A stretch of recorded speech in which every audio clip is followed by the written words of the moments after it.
навстречу вышел сам Манас. «Наэр Саиш один из вас, пусть выйдет на Майдан сейчас. И если я паду с коня, берите тут же в плен меня». В Таласской долине встретились полчища арабских и китайских воинов. Это была знаменитая Таласская битва, о которой написано в учебниках по мировой истории.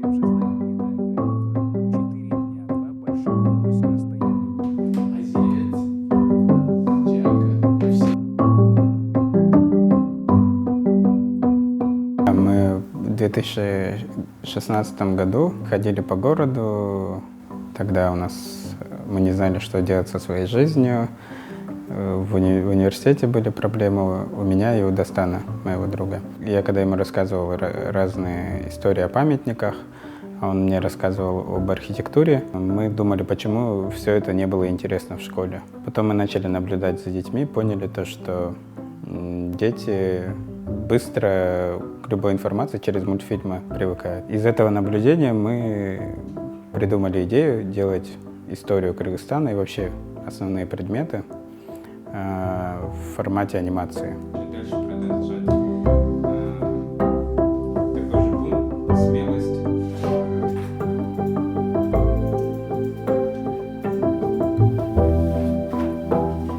В 2017 году на каждое видео получали около 30-40 тысяч просмотров. На тот момент в YouTube это были вообще классные просмотры. После этого момента мы подумали, нам стоит заниматься этим.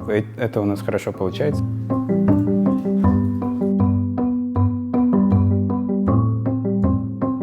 В 2018 году мы собрались со всеми друзьями, с кем мы делали разные активности, и подумали открыть компанию Тентек. Почему Тентек? Почему Тентек? Расскажи. Так, а вот что ты налетел на меня? Пришли к тому, что нас определяет желание быть свободными, и Тентек — это вот кыргызский такой дух свободы. С самого детства кто-то воспринимает это слово как хулигана или непоседа, но на самом деле в корне этого слова кроется интерес и свобода. Дети, которые тентеки, они ломают что-то не потому, что им просто ломать нравится, а потому что им интересно, как это работает, из чего это устроено, что будет, если я это сделаю, какой будет результат. И мы подумали, что мы такие же по духу люди, мы все время ищем что-то.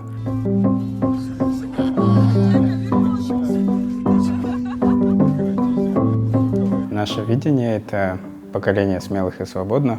Мы к этому долго шли с командой, со всей. Все, что определяло каждого, это была свобода.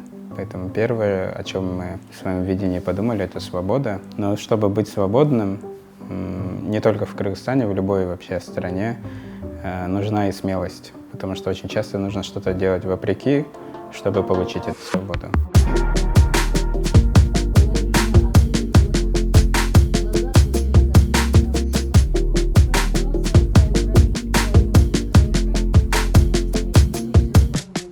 Те продукты, которые мы делаем, они о прошлом, новые, они будут о разных перспективах будущего. Мы не трогаем настоящее, потому что в настоящем человек сам должен для себя решать, что для него правильно. Мы ему показываем прошлое, его культурный код, то вообще, почему он что-то делает или почему он пришел к такому результату. И как раз-таки Манас — это огромный источник этого культурного кода, определяющего нас как народ.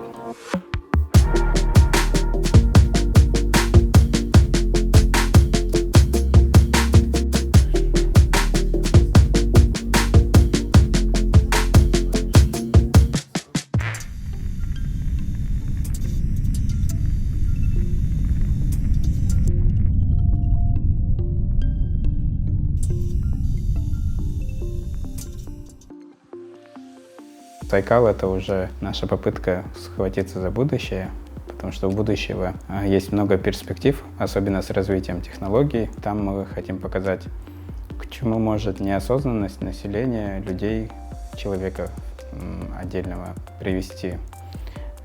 Потому что технологии, они могут очень хорошее развитие получить и помогать обществу, также они могут сдерживать развития каждого человека и его свободу и волю подавлять. В этом мире там люди, у которых есть власть и могущество, они используют технологии, чтобы закрывать доступ к определенной информации людей. Они подавляют волю, свободу, уничтожают какие-то таланты. Сайкал, героиня, она борется за свободу в этом мире.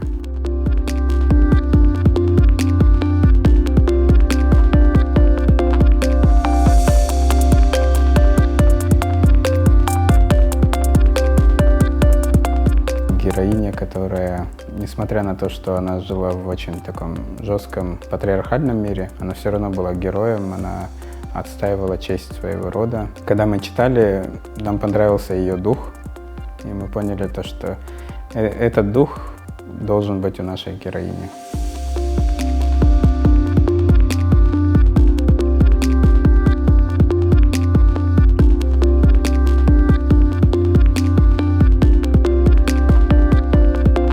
Мы хотим выйти за пределы Кыргызстана, показать наш кочевой мир, нашу культуру всему миру, нашу самобытность, выйти на уровень мировых компаний и выпустить уже полноценный полнометражный мультфильм.